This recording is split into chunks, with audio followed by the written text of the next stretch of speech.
একজন গুনাহগার যখন একটা নেকের অভাবে জাহান্নামী ঘোষিত হয়ে যাবে, জাহান্নামী হয়ে যাবে, আল্লাহ বলবে গোলাম রে তোমার একটা নেকের অভাব, যাও যাও জাহান্নামের দিকে দৌড়াও, জাহান্নামের দিকে দৌড়াও। ওই গুনাহগার বলবে ও গো আকাশের মালিক, জমিনের মালিক, আমার মালিক, আমার একটু সুযোগ দাও যাবেনি। বলে বলো বলো কি সুযোগ চাও?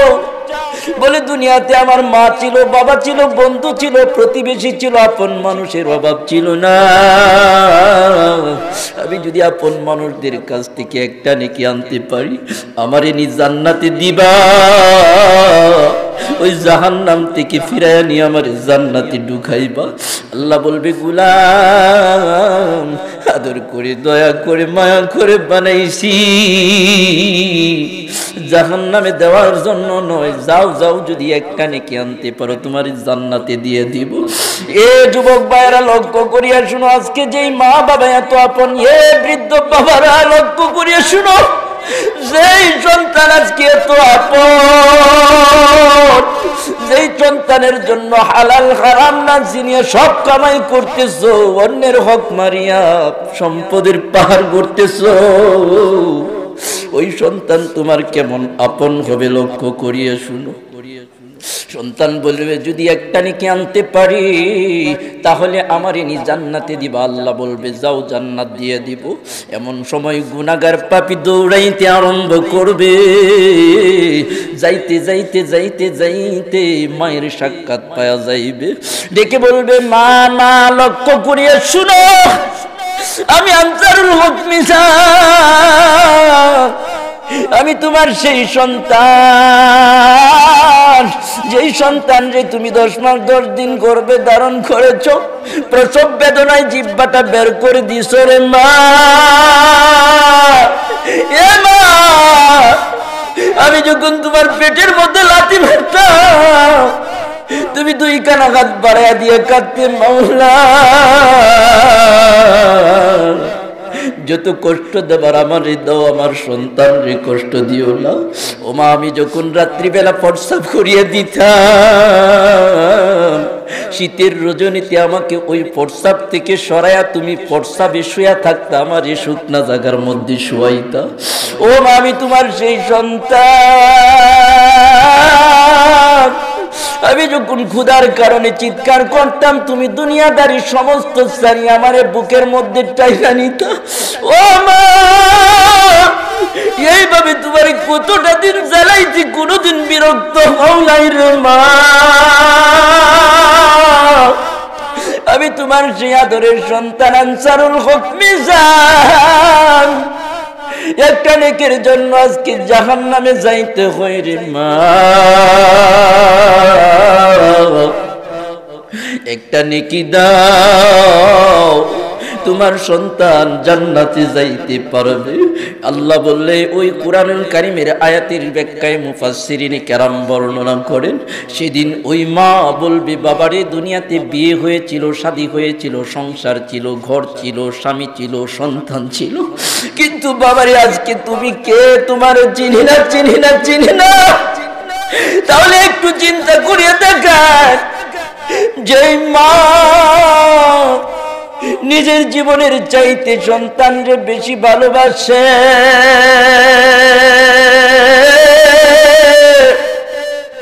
গত কয়েক বছর আগে পেপারের মধ্যে দেখলাম বিল্ডিং এর মধ্যে আগুন লাগিয়ে গেছে, মা ঘরের ভিতরে আটকে পড়িয়ে গেছে, ওই 10 তলার উপরে সন্তানটাকে জ্বালানা দিয়ে বের করে দুনিয়ার মানুষদেরকে ডাইকা ডাইকা কইয়ে রে দুনিয়ার মানুষ, আমি জানি বিল্ডিং থেকে আমি বের হইতে পারবো না, আমার মৃত্যু অনিবার্য, কিন্তু আমার সন্তানটার জ্বালানা দিয়ে ধরলাম, নেও নেও আমার সন্তানটার বাঁচা। ইয়া আইয়ুহাল্লাযীনা আমানুস্তাঈনু বিস-সাবরি ওয়াস-সালাহ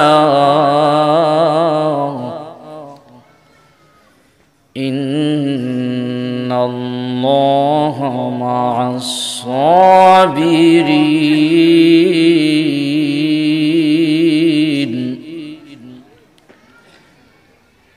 قال الله سبحانه وتعالى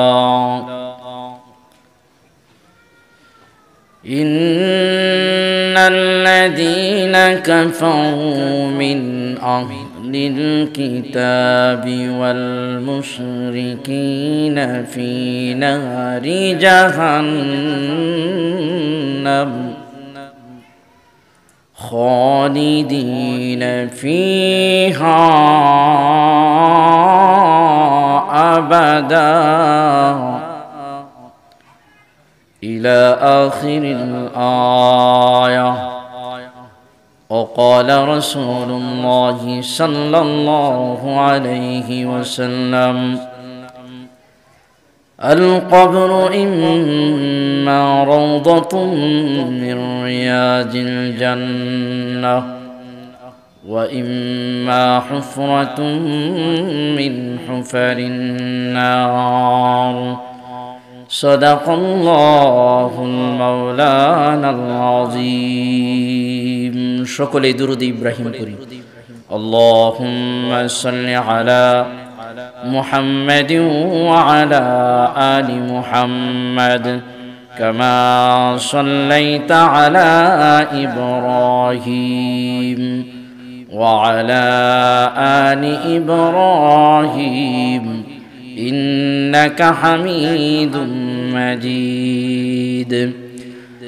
اللهم بارك على محمد وعلى آل محمد كما باركت على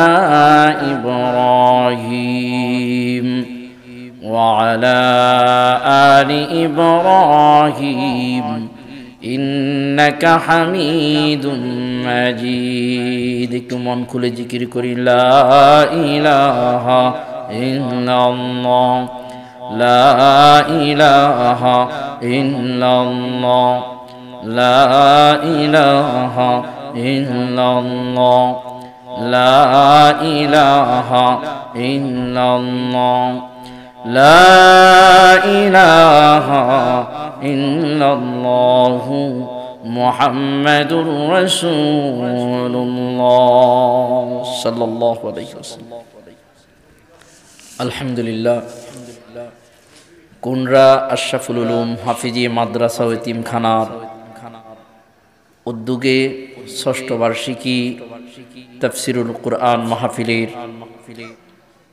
সম্মানিত শ্রদ্ধাভাজন সভাপতি বীর মুক্তিযোদ্ধা মোহাম্মদ এনায়েত হোসেন আকুল সাহেব, বিশিষ্ট সমাজ সেবক উপস্থিত রয়েছেন আজকে মাহফিলের মধ্যমণি, যার আলোচনা শোনার জন্য আপনারা দূর দূরান্ত থেকে আগত অধীর আগ্রহে বসে আছেন। আমার অত্যন্ত প্রাণপ্রিয় মানুষ, মোহাব্বতের মানুষ, যার আলোচনা অত্যন্ত সুমধুর এবং তাৎপর্যপূর্ণ আলোচনা। তিনি আসার পূর্বে সংক্ষিপ্ত আকারে কিছু কথা বলবো, যদি আল্লাহ তৌফিক দান করেন। সকলে বলুন আমিন। আজকে মাহফিলের মধ্যমণি হলেন আন্তর্জাতিক খ্যাতি সম্পন্ন মুফাসসির কুরআন, বিশিষ্ট ইসলামী চিন্তাবিদ হযরত মাওলানা মুহাম্মদ জালালউদ্দিন ওসমানী সাহেব, খতিব, উত্তর কাঠগড়া বাইতুল মামুর জামে মসজিদ, আশুলিয়া, ঢাকা। এছাড়াও মঞ্চে উপস্থিত রয়েছেন যিনি মাগরিবের পর অত্যন্ত তাৎপর্যপূর্ণ যুগ উপযোগী আলোচনা করছিলেন, আপনাদের এলাকার রত্ন আব্দুল গফুর সাহেব, হযরত মাওলানা কারি আব্দুল গফুর সাহেব দামাত বরকাতুহুম।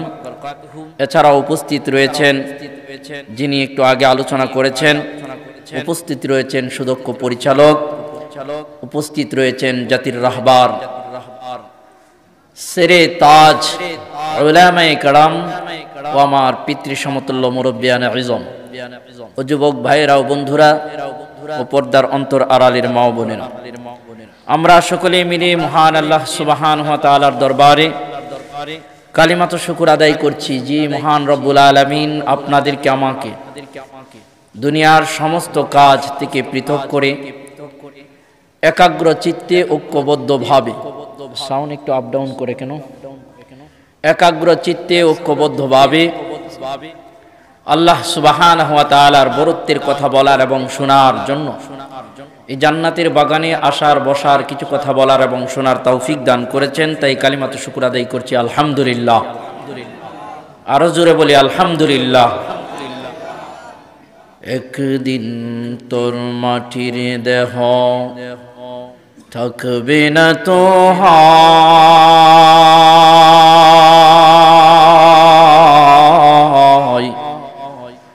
মাটির দেহ মাটির সাথে মিশিবে ধুলাই, ঠিক কিনা?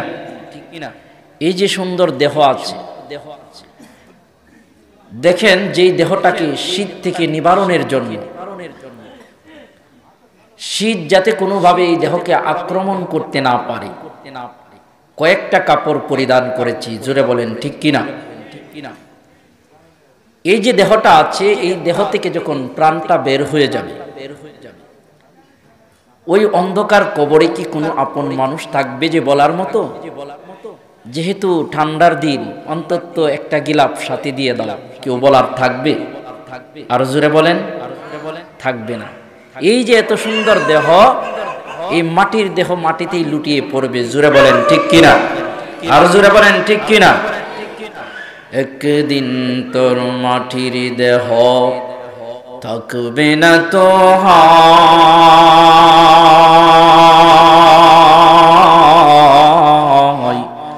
মাটির দেহ মাটির সাথে মিশিবে ধুলাই। কিসের বাড়ি কিসের ঘর কিসের বাহাদুরি,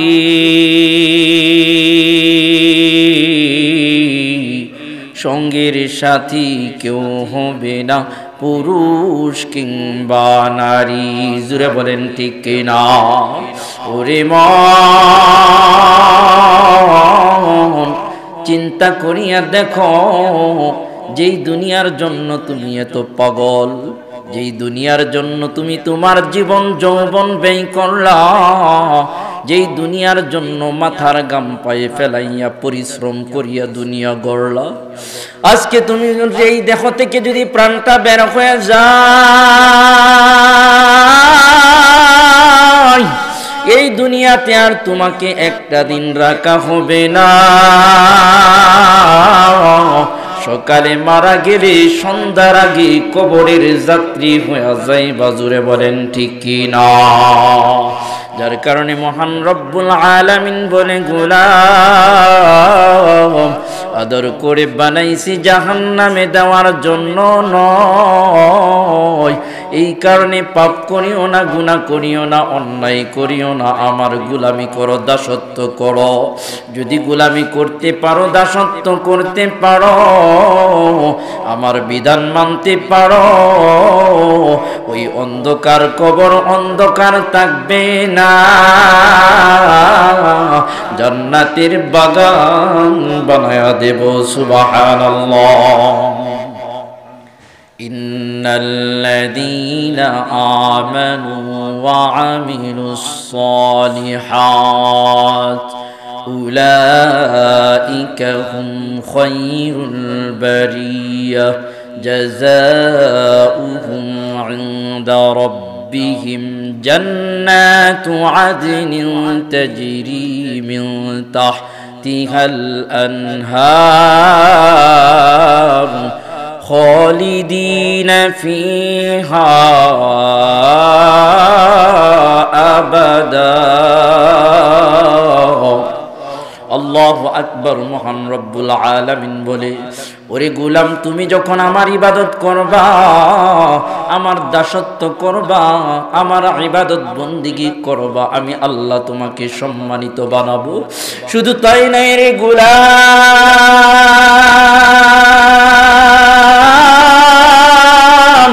ইমান নিয়া যখন দুনিয়ার বুক থেকে বিদায় হইবা, ইমান নিয়া তখন দুনিয়া থেকে অন্ধকার কবরের যাত্রী হইবা,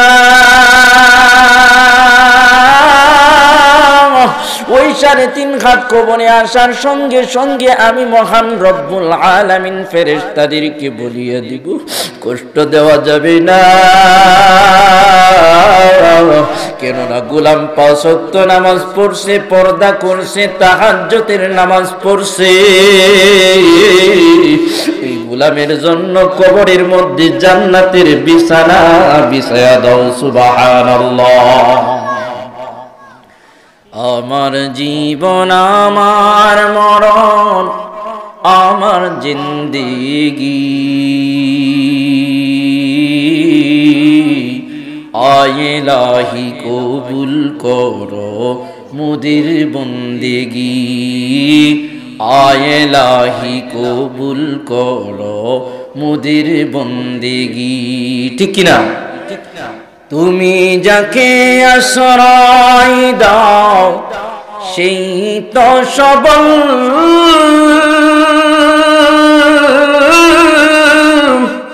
তোমারই আশ্রয় বিহীন মোরা যে দুর্বল। ঠিক কিনা? তুমি যাকে আশ্রয় দাও সেই তো সবল, তোমারই আশ্রয় বিহীন মোরা যে দুর্বল। তাই দয়াময় দাও গো মুদের, তাই দয়াময় দাও গো মুদের দিনের অনুভূতি। আমার জীবন আমার মরণ আমার জিন্দেগি, আয় ইলাহি কবুল করো আমার বন্দেগি। জোরে বলেন মারহাবা। কুল ইন্না সলাতি ওয়া নুসুকি ওয়া মাহইয়ায়া ওয়া মামাতি লিল্লাহি রাব্বিল আলামিন।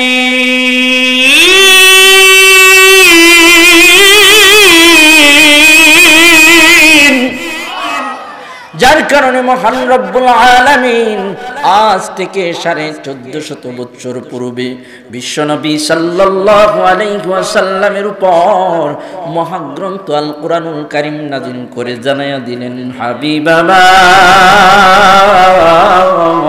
উম্মতদেরকে বনিয়া দিন, তার জীবন তার মরণ সবকিছু যখন আমার জন্য হইবে, আমি আল্লাহ তার জন্য হয়ে যাব। জোরে বলেন সুবহানাল্লাহ। তাহলে ইবাদত করতে হবে কার? আর জোরে বলেন কার? আওয়াজ দিয়ে বলেন কার? আসমান জমিন যার ইবাদত করতে হবে তার আল্লাহ বলে গোলাম।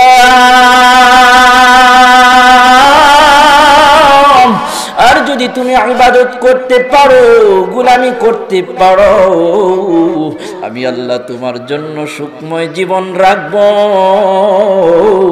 অন্ধকার কবরটা আমি আলোকিত করিয়া দিব। আল্লাহর নবী বিশ্ব নবী সাল্লাল্লাহু আলাইহি ওয়াসাল্লাম হাদিসে পাকের মধ্যে ফরমান, এরে আমার উম্মত, আর যদি তুমি গোলামি না করো, দাসত্ব না করো, ইবাদত না করো, আল্লাহর হুকুম যদি তুমি না মানো গো, ওই যে কবর তোমার জন্য জাহান্নামের গর্ত হয়ে যাবে। জোরে বলেন নাউযুবিল্লাহ। কবরের আযাব কত কঠিন, সইতে আমি পারব না, মৃত্যুর যন্ত্রণা কত কঠিন, সইতে আমি পারব না। ঠিক কিনা? আল্লাহর নবী বিশ্ব নবী সাল্লাল্লাহু আলাইহি ওয়াসাল্লাম বলে, উম্মত, ওই যে কবর তোমার জন্য অপেক্ষমান, যেই কবর প্রতিদিন তোমারে ডাকে, ওই কবরের অবস্থাটা কেমন হবে লক্ষ্য করিয়া শোনো রে টাঙ্গাইলের মুসলমান, খেয়াল করিয়া শোনো, লক্ষ্য করিয়া শোনো। আল্লাহর নবী বলে, এরে আমার উম্মত, তুমি যদি আল্লাহর গোলামি না করো, তুমি যদি আল্লাহর দাসত্ব না করো, আল্লাহর ইবাদত না করো, তোমার জন্য দুনিয়ার মধ্যে কত কঠিন শাস্তি অপেক্ষমান। আমার পর্দার আড়ালের মা ও আমার বোনেরা লক্ষ্য করিয়া শুনো, আমি আনসারুল হক মিজান নিজের মন গড়া কথা বলছি না। আল্লাহর নবী বিশ্ব নবী সাল্লাল্লাহু আলাইহি ওয়াসাল্লাম বলে, উম্মত, একজন বেনামাজির যখন মৃত্যু কাছায়া আসবে, একজন গুনাহগারের মৃত্যু যখন কাছায়া আসবে, একজন নাফরমানের মৃত্যু যখন কাছায়া আসবে, ওই মুহূর্তে মহান রব্বুল আলামিন জাহান্নামের দায়িত্বপ্রাপ্ত ফেরেশতাদেরকে ডেকে ডেকে বলবে, এর জাহান্নামের দায়িত্বপ্রাপ্ত ফেরেশতারা যাও যাও যাও যাও যাও যাও, জাহান্নামের দৃশ্যটা ওই টাঙ্গাইলের নাফরমান গুনাহগার বেনামাজির সামনে ধরিয়া দাও। এমন করে যখন ওই গুনাহগার বেনামাজি বেপরদা নারীর সামনে জাহান্নামের দৃশ্যটা ধরিয়ে দিবে, ওই গুনাহগার বুঝিয়া ফেলবে, ওই গুনাহগারের বুঝতে বাকি থাকবে না জাহান্নাম ছাড়া তার কোনো গতি নাই। কেননা গুনাহগার জানে দুনিয়ার আগুনের চাইতে জাহান্নামের আগুনের তাপমাত্রা বেশি। জোরে বলেন ঠিক কি না? আল্লাহর নবী বিশ্ব নবী সাল্লাল্লাহু আলাইহি ওয়াসাল্লাম বলে, রে আমার উম্মত, দুনিয়ার আগুনের চাইতে 70 গুণ তাপমাত্রা বেশি হবে জাহান্নামের আগুনের। এরে যুবক ভাই, তাহলে একটা বার লক্ষ্য করিয়া শোনো, এই যে আমার মা বোনেরা ভাত পাক করে যেই আগুন দ্বারা, ওই আগুনের মধ্যে কি একটা ঘন্টা হাত ধরে রাখা সম্ভব? আধা ঘন্টা, 10 মিনিট, 1 মিনিট? আল্লাহর নবী বলে, যদি 1 মিনিটও সম্ভব না, নামাজ না পড়ার কারণে, পর্দা না করার কারণে, নবীর সুন্নত না মানার কারণে, আল্লাহর দিন না মানার কারণে তোমাকে হাজার হাজার লক্ষ লক্ষ কোটি কোটি বছর জাহান্নামের আগুনে জ্বলতে হবে।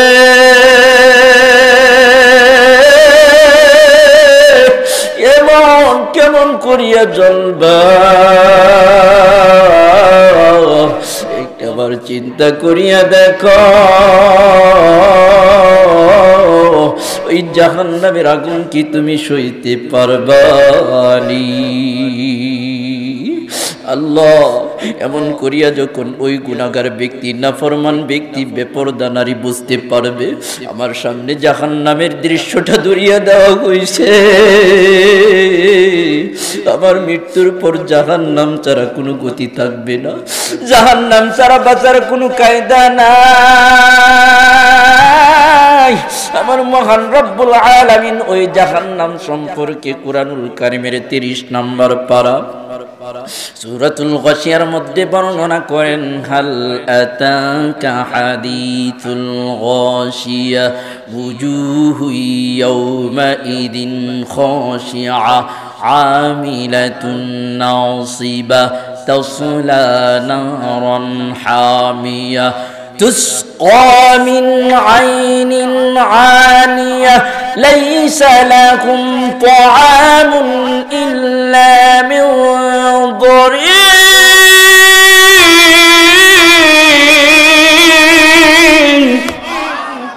আল্লাহু আকবার। মহান রব্বুল আলামিন বলে, হাবিব,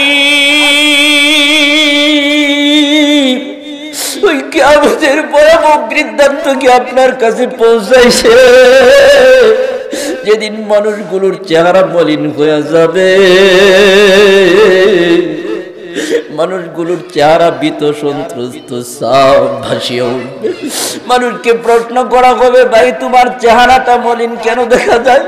বলবে, আজকে বলতে পারি না, ডান হাতে আমল নামা আসে নাকি বাম হাতে আমল নামা আসে, আমি গুনাহগার হই নাকি জান্নাতি হই আমি বলতে পারি না, যার কারণে আমার চেহারার মধ্যে সুখ নাই, শান্তি নাই, হাসি নাই। একজন জাহান্নামী জানবে, ওইখানে যদি কেউ ধরা পড়িয়া যায়, বাঁচার কোনো উপায় নাই, বাঁচার কোনো উপায় নাই। এ বন্ধু, এ যুবক ভাই, এ টাঙ্গাইলের মা, এ টাঙ্গাইলের বাবারা, লক্ষ্য করিয়া শুনো, তুমি যদি দুনিয়ার মধ্যে বিপদে পড়িয়া যাও, তোমার বাবা আসে বিপদের পাশে দাঁড়ায়, মা পাশে দাঁড়ায়, বন্ধু পাশে দাঁড়ায়, আপন মানুষগুলো পাশে দাঁড়ায়। আল্লাহ বলে ওইখানে যদি তুমি বিপদে পড়ো কেউ পাশে দাঁড়াবে না। জোরে বলেন ঠিক কি না? يوم يفر المرء من أخيه وأمه وأبيه وصاحبته وبنيه لكل امرئ منهم يومئذ شأن يغنيه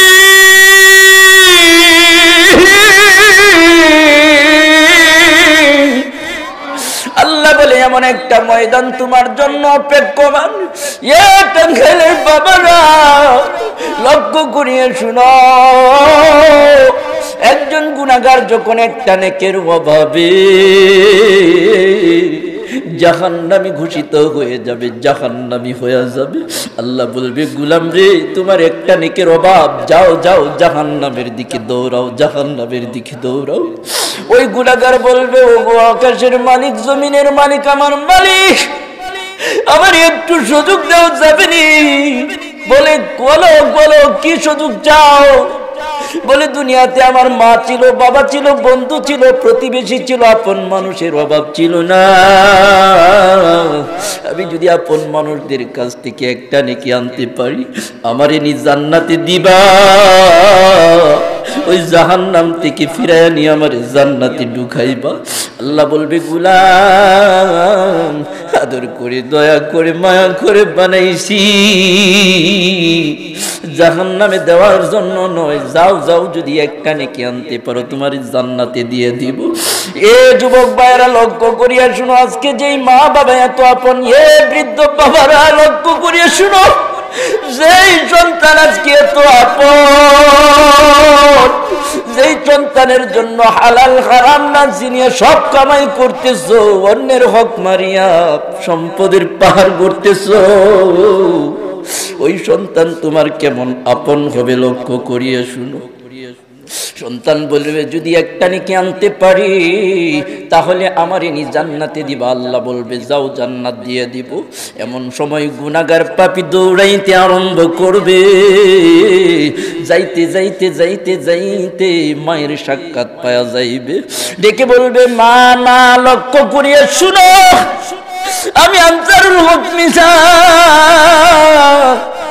আমি তোমার সেই সন্তান, যেই সন্তান রে তুমি 10 মাস 10 দিন গর্ভে ধারণ করেছ, প্রসব বেদনায় জিহ্বাটা বের করে দিছ রে মা। এ মা, আমি যখন তোমার পেটের মধ্যে লাথি মারতাম, তুমি 2 কানা হাত বাড়াইয়া দিয়ে কাঁদতে, মাওলা যত কষ্ট দেবার আমার দাও, আমার সন্তান রে কষ্ট দিও না। ও মা, আমি যখন রাত্রিবেলা প্রস্রাব করিয়ে দিতাম, শীতের রজনীতে আমাকে ওই প্রস্রাব থেকে সরাইয়া তুমি প্রস্রাবে শুয়া থাকতা, আমার এই শুকনা জায়গার মধ্যে শুয়াইতা। ও মা, আমি তোমার সেই সন্তান, আমি যখন ক্ষুধার কারণে চিৎকার করতাম, তুমি দুনিয়াদারি সমস্ত সারি আমারে বুকের মধ্যে টাইনা নিতা। ও মা, এইভাবে তোমার কতটা দিন জ্বালাইছি, কোনোদিন বিরক্ত হও নাই রে মা। আমি তোমার সেই আদরের সন্তান আনসারুল হক মিজান, একটা নেকের জন্য আজকে জাহান্নামে যাইতে হয় রে মা। একটা নেকি দাও, তোমার সন্তান জান্নাতে যাইতে পারবে। আল্লাহ বললে ওই কুরআনুল কারীমের আয়াতের ব্যাখ্যায় মুফাসসিরিনে কেরাম বর্ণনা করেন, সেদিন ওই মা বলবে বাবারে দুনিয়াতে বিয়ে হয়েছিল, শাদী হয়েছিল, সংসার ছিল, ঘর ছিল, স্বামী ছিল, সন্তান ছিল, কিন্তু বাবারে আজকে তুমি কে তোমার চিনি না চিনি না চিনি না। তাহলে একটু চিন্তা করিয়ে দেখান, যেই মা নিজের জীবনের চাইতে সন্তানরে বেশি ভালোবাসে,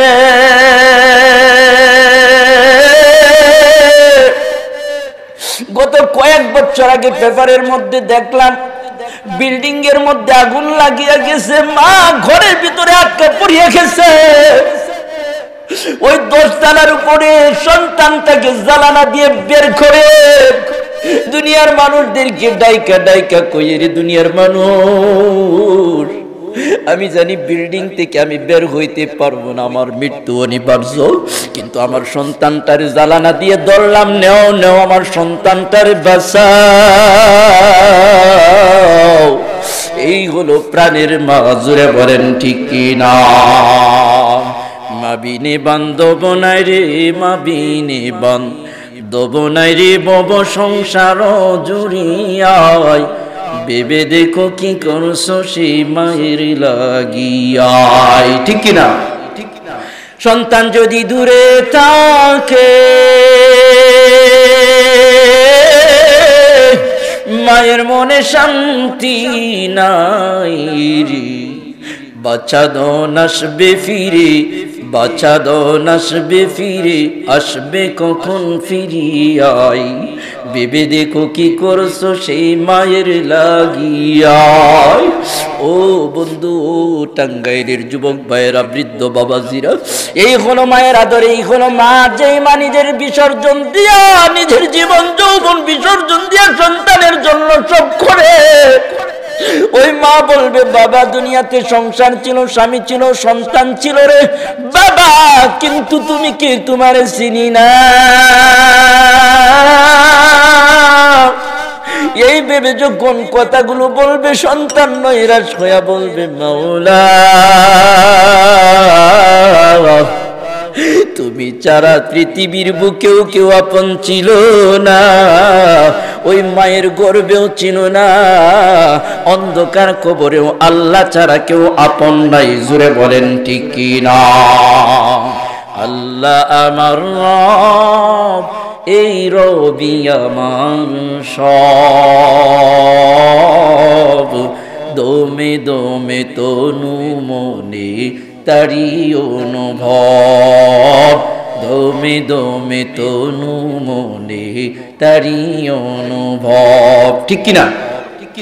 তোমার দুনিয়াতে আমি যেদিকে তাকাই,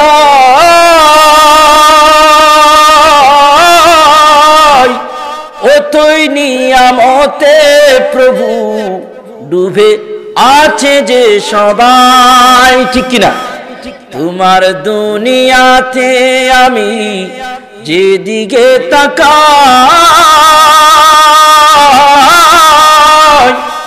ওতই নিয়ামতে প্রভু ডুবে আছে যে সবাই।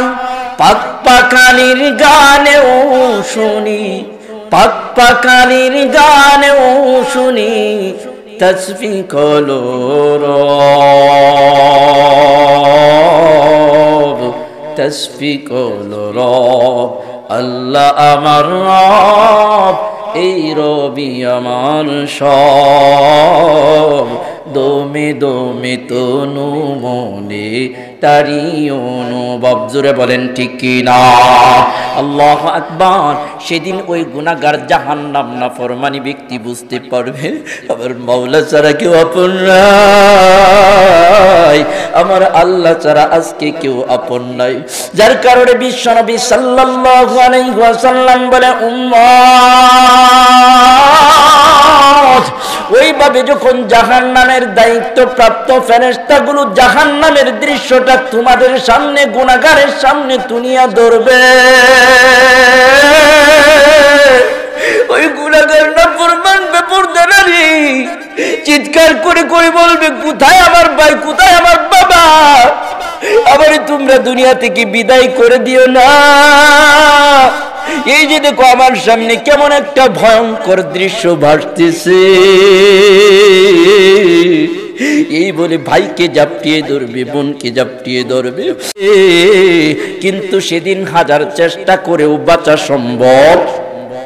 আরো জোরে বলেন, قل إن الموت الذي تفرون منه فإنه ملاقيكم ثم تردون إلى عالم الغيب শাহাদাতি ফায়ুনাব্বিউকুম বিমা কুনতুম তা'মালুন।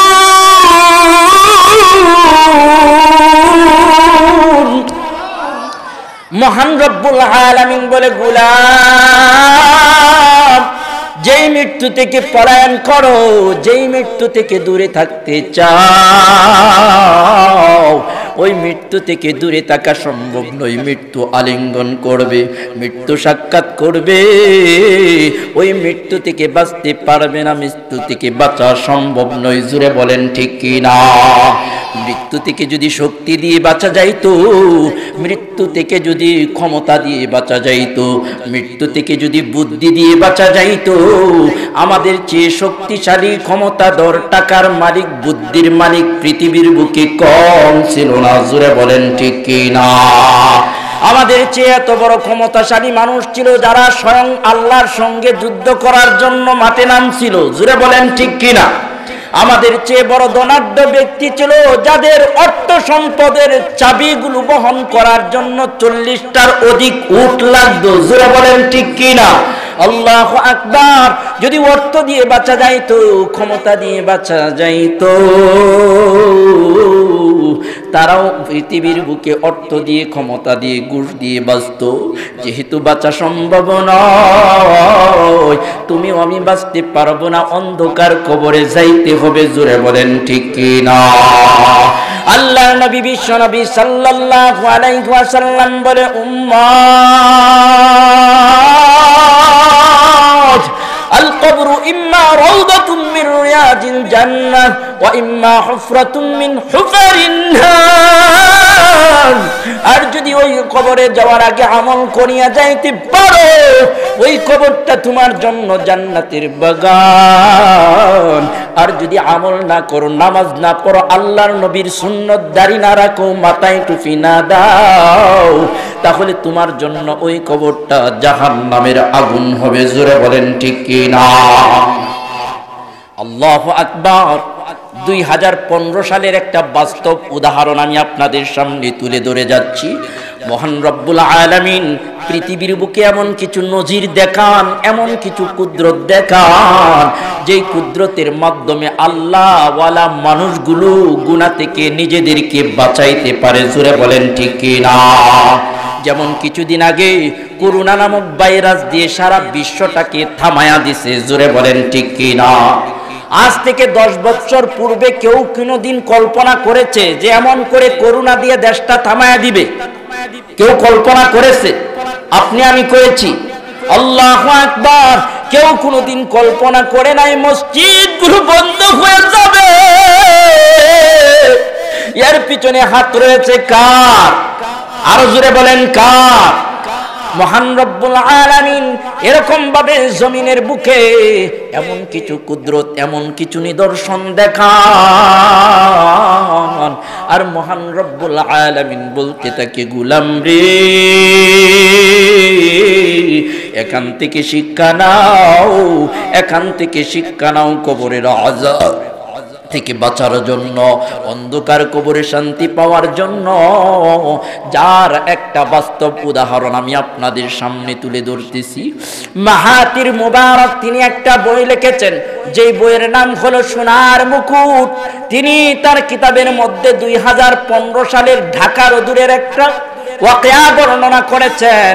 যদি সম্ভব হয় বইটা পড়ে দেখবেন।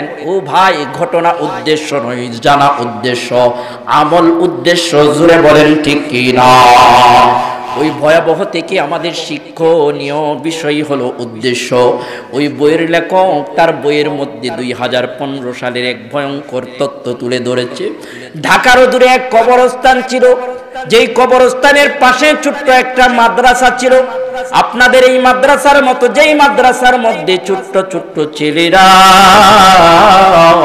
গভীর রজনীতে উঠিয়া মহান রব্বুল আলামিনের কুরআন তেলাওয়াত করত। জোরে বলেন সুবহানাল্লাহ, আল্লাহু আকবার। এইভাবে একদিন দুই দিন, এক মাস দুই মাস করে কোরআন তেলাওয়াত করতেছে। হঠাৎ করে একদিন গভীর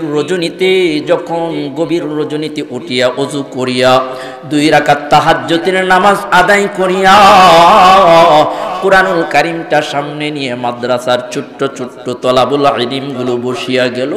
ওই বইয়ের লেখক কিতাবের মধ্যে বর্ণনা করে হঠাৎ করিয়া ওই ছোট্ট ছোট্ট মাদ্রাসার তলাবুল ইলমগুলো কানের মধ্যে একটা বিকট আওয়াজ শুনতে পায়। যেই আওয়াজটা ছিল বাঁচাও বাঁচাও বাঁচাও, কবরের আযাব সইতে পারি না। ওই মাদ্রাসার ছোট্ট ছোট্ট তলাবুল ইলমগুলো যখন এমন ভয়ঙ্কর চিৎকার গভীর রজনীতে শুনতে পায়, ওই ভয়ের টেলা সবক হয় না। কয়েকদিন যাবত উস্তাদ যে এবার ডেকে নিল, সকল ছাত্রদেরকে নিয়ে বসলো, ডেকে বলল, বাবারা কয়েকদিন ধরে লক্ষ্য করে দেখতেছি তোমরা ঠিক মতো সবক দাও না, আমুকতা দাও না, সবক দাও না, তেলাওয়াত করো না, কারণ কি? একজন তলাবুল ইলম দাঁড়ায় গেল সাহস করে, ডেকে বলে, উস্তাদজি যদি অনুমতি দেন একটা বিষয় আপনার সঙ্গে শেয়ার করতে চাই। উস্তাদজি বলল, বলো বলো, কি শেয়ার করতে চাও? এবার তলাবুল ইলম ডেকে বলে, উস্তাদজি গো, আমরা কয়েকদিন যাবত একটা ভয়ঙ্কর আওয়াজ আমাদের কানে আসতেছে। ওই আওয়াজের কারণে আমরা সবক মুখস্থ করতে পারি না, ঠিক মতো আমুকতার সবক দিতে পারি না। কেমন আওয়াজ? বলে, উস্তাদজি আমরা যখন গভীর রজনীতে ঘুম থেকে উঠি, ওযু করিয়া 2 রাকাত তাহাজ্জুদের নামাজ আদায় করি, তাহাজ্জুদের নামাজ আদায় করিয়া কোরআনুল কারীমটা সামনে নিয়ে যখন বসিয়া যায়, এমন সময় একটা ভয়ঙ্কর আওয়াজ আমাদের কানের সামনে ভাসিয়া আসে, বাঁচাও বাঁচাও বাঁচাও, কবরের আযাব সইতে পারি না। আল্লাহর নবী বিশ্বনবী সাল্লাল্লাহু আলাইহি ওয়াসাল্লাম বলেছেন, কবরের আযাব সত্য। ওই গুনার জন্য, অপরাধের জন্য, পাপের জন্য ওই কবরের মধ্যে আযাব হয়। জোরে বলেন ঠিক কি না? আল্লাহর নবী বিশ্বনবী সাল্লাল্লাহু আলাইহি ওয়াসাল্লামের কলিজার টুকরা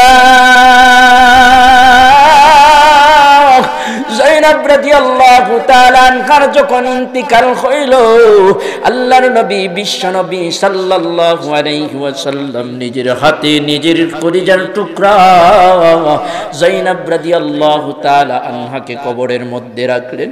সাহাবায়ে কেরামরা বর্ণনা করে আমরা লক্ষ্য করিয়া দেখলাম, আল্লাহর নবী বিশ্বনবী সাল্লাল্লাহু আলাইহি ওয়াসাল্লামের চেহারা মোবারকটা কালো হয়ে গেল।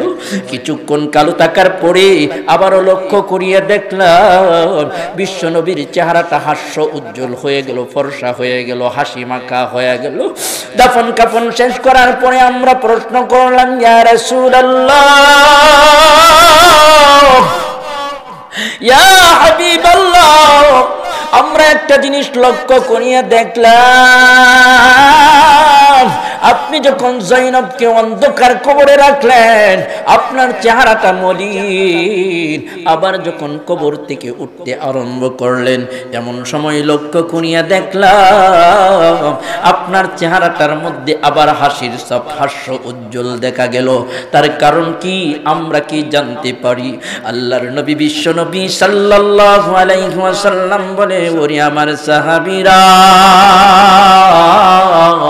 যায়েনব আমার অধিক প্রিয় সন্তান, অধিক প্রিয় সন্তান। যায়েনব তার স্বামী প্রথম পর্যায়ে কাফের হওয়ার কারণে আবুল আস ইবনে রবির সঙ্গে বিয়ে হয়েছিল, যে প্রাথমিক পর্যায়ে কাফের ছিল, যার কারণে তার ইসলামিক দুর্বলতা ছিল। আমি এই কারণে চিন্তিত ছিলাম, না জানি আমার যায়েনবের কবরে আযাব হয়, যার কারণে আমার চেহারাটা মলিন ছিল। কিছুক্ষণ পর যখন জিবরিল আমিন আলাইহিস সালামের মাধ্যমে মহান রব্বুল আলামিন জানায়া দিলেন, হাবিব চিন্তা করবেন না, টেনশন করবেন না, মন খারাপ করবেন না, আপনার যায়েনবের কবরের আযাব আল্লাহ মাফ করে দিয়েছে। জোরে বলেন আল্লাহু আকবার, আর জোরে বলেন আল্লাহু আকবার। সব কিছুর মালিক কে? আমরা ইবাদত করব কার? আল্লাহু আকবার। এই কারণে কবরের আযাব সত্য। ওই মাদ্রাসার তালাবুল ইলম গুলো ডেকে বলে, উস্তাদ জি গো, আমরা যখন গভীর রজনীতে ঘুম থেকে উঠি, এমন সময় বাঁচাও বাঁচাও বাঁচাও, কবরের আযাব সইতে পারি না। এমন একটা ভয়ঙ্কর চিৎকার শুনি, যা শুনিয়া নিজেদের অন্তরের মধ্যে কম্পন সৃষ্টি হয়, ভয় সৃষ্টি হয়। সবক দিতে পারি না, সাতচবক ইয়াদ হয় না, আমুক্তা ইয়াদ হয় না। উস্তাদ জি ডেকে বলছে, ঠিক আছে, আগামীকালকেও যদি এমন ভয়ঙ্কর চিৎকার শুনতে পাও আমাকে জানাইবা, আমি একটু তালাশ করে দেখব এই ভয়ঙ্কর চিৎকারের আওয়াজ কোথায় থেকে আসে। ওই বইয়ের লেখক তার কিতাবের মধ্যে বর্ণনা করে, বড় আশ্চর্যের বিষয় হলো ওই ভয়ঙ্কর চিৎকারটা শুধু মাদ্রাসার তলাবুল ইলম গুলোই শুনতে পায়। জোরে বলেন সুবহানাল্লাহ। এর পিছনে কারণ হলো মাদ্রাসার তলাবুল ইলম গুলো হলো নিষ্পাপ বেগুনাহ মাসুম। আল্লাহ ওদের কারণে বাংলাদেশ থেকে করুণার হানা কমাইছে। জোরে বলেন ঠিক কিনা? আল্লাহু আকবার। হাজার হাজার লক্ষ লক্ষ মানুষ পৃথিবী জুড়ে মারা গেছে, কিন্তু আমার বাংলাদেশে করুণার হানা বেশি হয় নাই। তার পিছনে কারণ হলো এই বাংলার জমিনে গভীর রজনী থেকে শুরু করে কোরআন তিলাওয়াত আরম্ভ হয়। জোরে বলেন ঠিক কি না? আর আল্লাহর রাসূল বলেন, যেখানে কোরআন তিলাওয়াত হয়, যেখানে কোরআনের তিলাওয়াত জারি থাকে, ওইখান থেকে আযাব গজব উঠায়া নেয় কে? আর জোরে বলেন কে? আল্লাহু আকবার। ওই আওয়াজ উস্তাদ জিও শুনতে পায় না, এলাকার কোনো মানুষও শুনতে পায় না। উস্তাদ জি বলছে, আগামীকালকেও যদি এমন ভয়ঙ্কর আওয়াজ শুনতে পাও আমাকে একটু জানাবা, আমি ওই ভয়ঙ্কর আওয়াজের তালাশে বের হব। পরদিন গভীর রজনীতে যখন ওই মাদ্রাসার তালাবুল ইলম গুলো ঘুম থেকে উঠিয়া ওযু করিয়া 2 রাকাত তাহাজ্জুদের নামাজ আদায় করিয়া কুরআনুল কারীমটা সামনে নিয়া তেলাওয়াত আরম্ভ করিয়া দিবে, ওই মুহূর্তে আবারও ভয়ঙ্কর চিৎকারের আওয়াজ শুনতে পায়। আল্লাহু আকবার। এবার ওই তালাবুল ইলম গুলো উস্তাদজির কাছে যায়, বলছে, উস্তাদজি গো, লক্ষ্য করিয়া শুনেন, কান পাতিয়া শুনেন, ওই ভয়ঙ্কর আওয়াজ আমরা আজকেও শুনতে পাই। উস্তাদজি বলছে, ঠিক আছে, কয়েকজন আমার সঙ্গে চলো, ওই ভয়ঙ্কর আওয়াজ কোথায় থেকে আসে আজকে আমরা তালাশ করে দেখব, খোঁজ খবর নিয়ে দেখব। উস্তাদজি যখন এবার তালাবুল ইলমদেরকে সঙ্গে নিয়া গভীর রজনীতে মাদ্রাসা থেকে বের হয়ে গেল, যাইতে যাইতে যাইতে যাইতে খোঁজ খবর নিয়ে দেখা গেল পাশেই এক কবরস্থান, ওই কবরস্থানের পাশে নতুন একটা কবর, সেই কবর থেকে এমন ভয়ঙ্কর আওয়াজ আসতেছে। জোরে বলেন নাউযুবিল্লাহ। কবরের আযাব কত কঠিন, সইতে আমি পারবো না। ঠিক কিনা? দুনিয়াতে নৌকা দায়া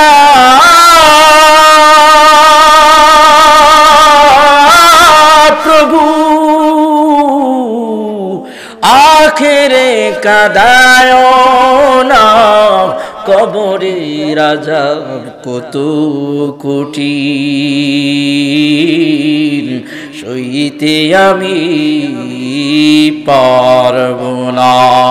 ইন্নাল্লাযীনা কাফারু মিন আহলিল কিতাবি ওয়াল মুশরিকিনা ফী নারি জাহান্নাম খালিদিনা ফীহা আবাদা।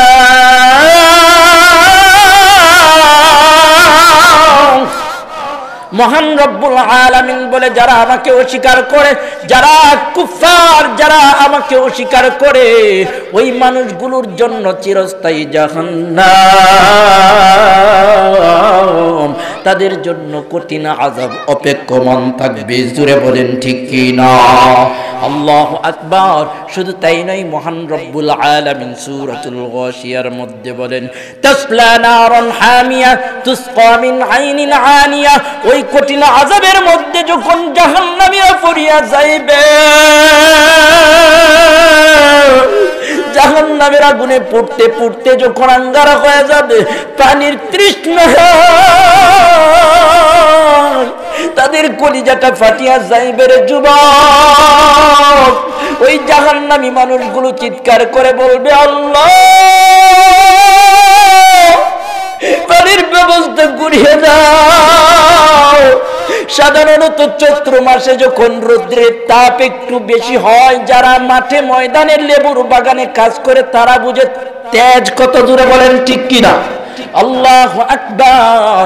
এই দুনিয়ার তেজের চেয়ে হাজার হাজার লক্ষ লক্ষ কঠিন আযাব।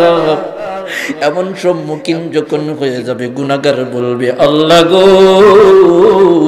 একটু পানির ব্যবস্থা করো। এক্ষুনি মনে হয় কলিজা ফাটিয়ে যাইবে। আল্লাহ বলবে, তাসলা নারান হামিয়া তুসকা মিন আইনিন আনিয়া লাইসা লাহুম তাআমুন ইল্লা মিন দরিয়।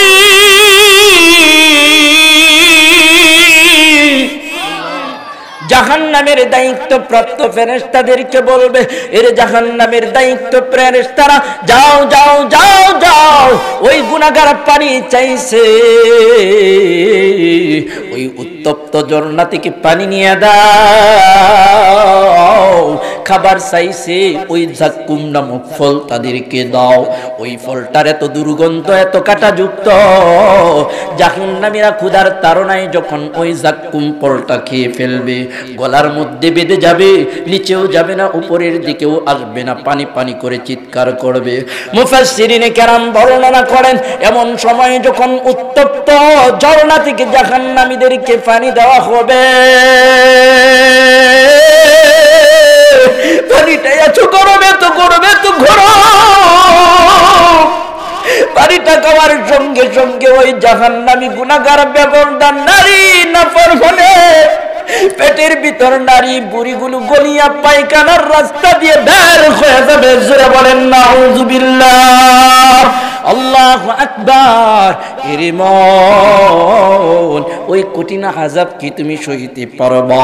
যদি সইতে না পারো, আজকে মাহফিল থেকে তওবা করো, আর নামাজ ছাড়বো না। জোরে বলেন ঠিক কি না? আজকে মাহফিল থেকে তওবা করো, আর কোনোদিন দাড়ির মধ্যে কুর লাগাইবো না। আজকে মাহফিল থেকে তওবা করো, আর কোনোদিন কুফরির বিরোধিতা করবো না। জোরে বলেন ঠিক কি না? আজকে মাহফিল থেকে তওবা করো, আর কোনোদিন মাদ্রাসার বিরোধিতা করবো না। আজকে মাহফিল থেকে তওবা করো, আর কোনোদিন বেহায়া কাজের দিকে যাবো না, যাবো না, যাবো না। ও ভাই, ওই জাহান্নামে নেওয়ার জন্য একদল হারামখোর উঠে পড়ে লেগেছে। জোরে বলেন ঠিক কিনা? আল্লাহু আকবার। বলতে পারেন হুজুর কেমন করে? এই যে আজকে ফেব্রুয়ারির 11 তারিখ, কয় তারিখ? 11 তারিখ, আর 3 দিন পরে 14 ফেব্রুয়ারি নামে একটা দিবস তারা পালন করে, যেটাকে ভালোবাসা দিবস বলে। আমার ভাষায় আমি বলি এটা ভালোবাসা দিবস নয়, ওটা জাহান্নামের কাতার মধ্যে নাম লেখানোর দিবস। জোরে বলেন ঠিক কি না? খুদার কসম, ওই দিবসকে পালন করতে যায় যারা জিনার মধ্যে শামিল হবে, ওই দিবস পালন করতে যায় যারা বেপরদা হবে, ওই দিবস পালন করতে যায় যারা সতীত্ব হারাবে, ওই দিবস পালন করতে যায় যারা জিনার দিকে আগ্রহ প্রকাশ করবে, খুদার কসম করে বলি তাদের জন্য ওই জাহান্নাম অবধারিত থাকবে। জোরে বলেন ঠিক কিনা? মুসলমানের জন্য ওই ভালোবাসা দিবস হতে পারে না। জোরে বলেন ঠিক কিনা? যেই ভালোবাসা দিবসের মধ্যে যুবক যুবতীরা বিভিন্ন পার্কে বসে তারা প্রেমালাপ করে যৌবন বিসর্জন দেয়, একজন আরেকজনের সাথে যৌবন যারা মিটায়। জুড়ে বলেন নাউযুবিল্লাহ। আল্লাহু আকবার। এই কারণে যদি ওই জাহান্নামের আযাব সইতে না পারো, আজকে থেকে তওবা করো, আর নামাজ ছাড়বা না, আল্লাহর নবীর তরিকা ছাড়বা না, আল্লাহর গোলামি করবা। আর যদি আল্লাহর গোলামি না করো তাহলে লক্ষ্য করিয়া শুনিয়া যাও, ওই কবরস্থানে যাইয়া যখন উস্তাদজি তলাবুল ইলমদেরকে নিয়ে লক্ষ্য করিয়া দেখলো, ওই নতুন কবর থেকে আওয়াজ আসে, বাঁচাও বাঁচাও বাঁচাও, কবরের আযাব সইতে পারি না, কবরের আযাব সইতে পারি না। উস্তাদজি এবার তলাবুল ইলমদেরকে সঙ্গে নিয়ে মাদ্রাসায় চলে আসলো, ডেকে বলে, বাবারা চলো মাদ্রাসায় চলে যাই, সকালবেলা তার একটা বিহিত করব। ফজরের আজান হয়ে গেল। এলাকার মানুষগুলো যখন মাদ্রাসায় নামাজ পড়তে আসলো, এলাকার সকল মুসল্লিদেরকে লক্ষ্য করিয়া উস্তাদজি বলতে আরম্ভ করলো, ও এলাকার মুসল্লি ভাইয়ারা, আপনাদের সঙ্গে একটা গুরুত্বপূর্ণ আলাপ আছে, অতি জরুরি আলাপ আছে। মুসল্লি ভাইয়েরা নামাজের পর বসলো। এবার উস্তাদজি ডেকে বলছে, ওই কবরস্থানের নতুন কবরটার একটু পরিচয় জানতে চাই। এলাকার মুসল্লিরা বলল, হুজুর ৩-৪ দিন আগে একজন যুবতীকে সেখানে দাফন করা হয়েছে, কারণ কি, ব্যাপার কি? উস্তাদজি ডেকে বলে, ওগো এলাকাবাসী, ওই কবর থেকে একটা ভয়ঙ্কর আওয়াজ, বাঁচাও বাঁচাও বাঁচাও, কবরের আযাব সইতে পারি না, এমন একটা ভয়ঙ্কর আওয়াজ। আমার তলাবুল ইলমদের কর্ণধারে গভীর রজনীতে আসে। আজকে গভীর রজনীতেও যখন এমন ভয়ঙ্কর আওয়াজ আসছিল, আমি আমার মাদ্রাসার তলাবুল ইলমদেরকে সঙ্গে নিয়ে ওই তালাশে বের হয়েছিলাম। লক্ষ্য করিয়া শুনলাম, ওই কবরস্থানের নতুন কবরটা থেকে এমন ভয়ঙ্কর চিৎকারের আওয়াজ আসতেছে। আমি এবার ওই কবরটা একটু তালাশ করে দেখলাম, ওই কবরটা কার, ওই কবরের মধ্যে এমন ভয়ঙ্কর চিৎকারের আওয়াজ কেন আসে? এবার বলল, ওই কবরে যে যুবতীকে রাখা হলো, ওই যুবতীর কে বেঁচে আছে পৃথিবীর বুকে? খোঁজ খবর নিয়ে দেখা গেল, ওই যুবতীর মাও নাই, বাবাও বেঁচে নাই, অন্ধকার কবরে তারাও শায়িত। তার ছোট্ট একটা ভাই বেঁচে আছে। তার ভাইকে খবর দেওয়া হলো, ও ভাই, তোমার বোনের কবরের মধ্যে এমন ভয়ঙ্কর চিৎকারের আওয়াজ আমরা কয়েকদিন যাবৎ শুনতে পাই, যদি তুমি অনুমতি দাও, তোমার বোনের কবরটা আমরা একটু উন্মোচন করে দেখতে চাই। ভাই বলল, আমার আপত্তি নাই, আপনারা যদি আমার বোনের কবর উন্মোচন করে দেখতে চান, খুলে দেখতে চান, দেখতে পারবেন। মাহাতির মুবারক তার কিতাবের মধ্যে উল্লেখ করে, ও ভাই, দূরের কথা নাই, আজ থেকে ৬০ বছর পূর্বে ওই ঘটনা ঢাকার অদূরে ঘটিয়া গেল। ওই বইয়ের লেখক বর্ণনা করে, ওই ভাইকে নিয়ে যখন ওই কবরটা উন্মোচন করার তারিখ করা হলো, ডেট দেওয়া হলো, এলাকার সকল মানুষ ভিড় জমালো। ওই মাদ্রাসার তলাবুল ইলমদেরকে সঙ্গে নিয়ে, হুজুরদেরকে সঙ্গে নিয়ে ওই কবরটা উন্মোচন করতে আরম্ভ করলো। ভাইয়ের হাতে কোদাল দিয়ে বলল, ও ভাই, যেহেতু তোমার বোন, তুমি কবরটা উন্মোচন করো, তুমি তোমার বোনের অবস্থাটা একটু পর্যবেক্ষণ করো। আল্লাহু আকবার। ওই ভাই যখন পায়ের দিক থেকে মাটি সরাইতে আরম্ভ করলো, কিছু দূর মাটি সরানোর পরে ওই ভাই হঠাৎ করে চিৎকার মেরে বলতে আরম্ভ করলো, হুজুর গো, যেইখানে পাও থাকার কথা আমার বোনের পাও তো দেখা যায় না। উস্তাদজি বলল, আরেকটু খনন করো, আরেকটু উন্মোচন করো। আরো কিছু কাটিয়া যখন সরানো হলো, এবার ভাই চিৎকার মারলো, হুজুর, কে যেন আমার বোনকে উলঙ্গ করিয়া ওই মাতার পাশে উলঙ্গ অবস্থায় বসায়া রাখছে। এবার উস্তাদজি বলল, তুমি এক কাজ করো, যেহেতু তোমার বোন উলঙ্গ অবস্থায় আমরা কবরে নামবো না, তুমি কবরে নামিয়া আস্তে করে ওই কাফনের কাফনগুলো তুমি টেনে বের করো। ওই কাফনের কাফনগুলো কে যেন ওই মহিলার যুবতীর মুখের ভিতরে ঢুকায়া রাখছে। বলছে, ভাই, তোমার বোনের মুখ থেকে কাফনের কাফনগুলো কাফনগুলো টেনে টেনে বের করিয়া আবার পুনরায় তোমার বোনের গায়ের মধ্যে দিয়ে চলে আসো, মাটি চাপা দিয়ে আসো।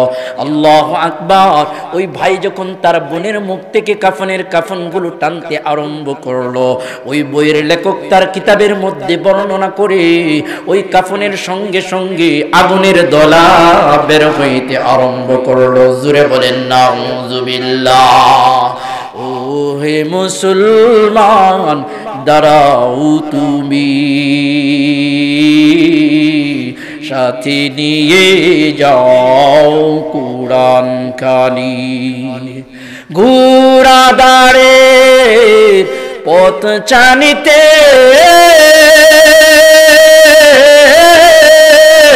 ঘোড়াদারে পথ চানিতে পারবে কি পথ চলতে তুমি, সাথে নিয়ে যাও কুরআন খানি। আল্লাহু আকবার। ও যুবক ভাই, ও টাঙ্গাইলের বাবারা, ওই অন্ধকার কবরে যদি কোরআন চারা যাও, কোরআনের আইন চারা যাও, কোরআনের আমল চারা যাও, গতি নাই, গতি নাই, গতি নাই। জুড়ে বলেন ঠিক কিনা? ওই অন্ধকার কবরকে যদি আলো করতে করতে চাও, ওই অন্ধকার কবরে যদি জান্নাতের বিছানা চাও, ওই অন্ধকার কবরকে যদি জান্নাতের বাগান বানাইতে চাও, হুকুম মানতে হবে কার? আর জোরে বলেন কার? আওয়াজ দিয়ে বলেন কার? আল্লাহু আকবার। এবার ভাইকে বলা হলো, ঠিক আছে, কাফনের কাফন দেওয়ার দরকার নাই, মাটি চাপা দিয়ে চলে আসো। ভাইকে জিজ্ঞাসা করা হলো, ভাই তোমার বোনের কবরের মধ্যে এমন ভয়ঙ্কর আওয়াজ কেন দেখতে পেলাম? এবার ভাই বলে, তাহলে শুনেন, আমার বোন কোনোদিন নামাজ পড়তো না, পর্দা করতো না। আমার বোন সর্বক্ষণ খারাপ পুরুষদের সাথে মেলামেশা করত, জিনা করত, ব্যভিচার করত। শুধু তাই নয়, আমার বোন সর্বক্ষণ নিশাদ্রব্যের মধ্যে নিজেকে ডুবাইয়া রাখত, এক কথায় আল্লাহর নাফরমানি করত। যার কারণে আমার বোনের কবরের অবস্থা এই। আজকে আমাদের সমাজেও যারা নামাজ পড়ে না, পর্দা করে না, নবীর তরিকা মানে না, আল্লাহর হুকুম মানে না, তাদের কবরেও এমন শাস্তি দিতে পারেন কে? আরো জোরে বলেন কে? তাই ওই কবরের আযাব থেকে বাঁচার জন্য আজকে থেকে কে কে 5 ওয়াক্ত নামাজ পড়বেন একটু হাত তুলে দেখান। নারায়ে তাকবীর, নারায়ে তাকবীর। আল কোরআনের আলো, আল হাদিসের আলো,